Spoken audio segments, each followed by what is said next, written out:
The year is 2089. Humanity has waged a massive nuclear war, leaving the Earth's surface contaminated with radiation.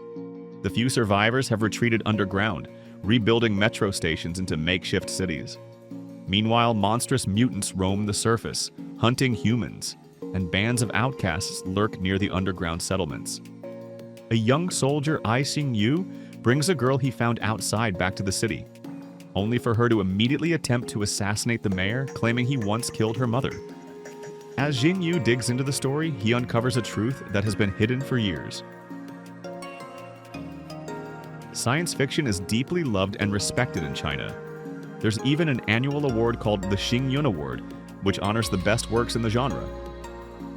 In 2019, to mark its 10th anniversary, a new category was introduced, roughly translated as the Uncut Gem Award for Best Newcomer. The winner was Xiao Xinghan's novel Red Land, which tells the story of humanity surviving underground after a nuclear war and battling mutated rats. As you might guess, the online film Red Land is an adaptation of that novel, albeit one that has been heavily reworked and simplified, which is somewhat ironic given the book's themes. The original explored mutation and evolution, questioning the ethics of genetic Verschleißung even in the name of survival. The film, however, is essentially a mutated version of the novel itself, reshaped for brevity, pacing, and audience appeal, with many elements reimagined, altered, or invented from scratch. The book is often compared to The Hunger Games, but the film retains none of those similarities. It's extremely straightforward, both in plot and characterization. The filmmakers favor big-picture ideas over psychological depth. All we really need to know about Li-Yu is that his father died, and he wants to find who's responsible. As for his new acquaintance and future love interest, Luo Fei, her mother was killed, and she's seeking revenge as well.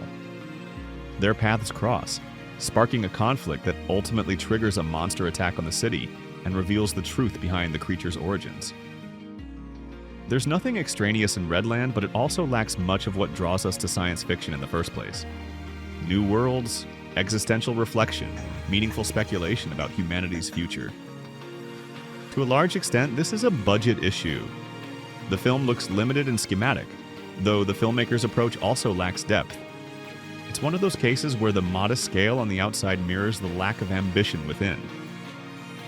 What we see on screen isn't a fully realized painting or even a finished drawing, but more like a sketch, where everything is outlined but nothing is developed enough to feel convincing. At the same time, expecting more from a Chinese online production would be unrealistic, and the filmmakers clearly worked near the limits of their budget.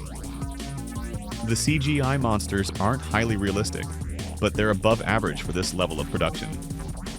The same goes for the action sequences, which were handled by Feng Xiaojun, an experienced professional who had directed the historical action film Blocking the Horse the year before.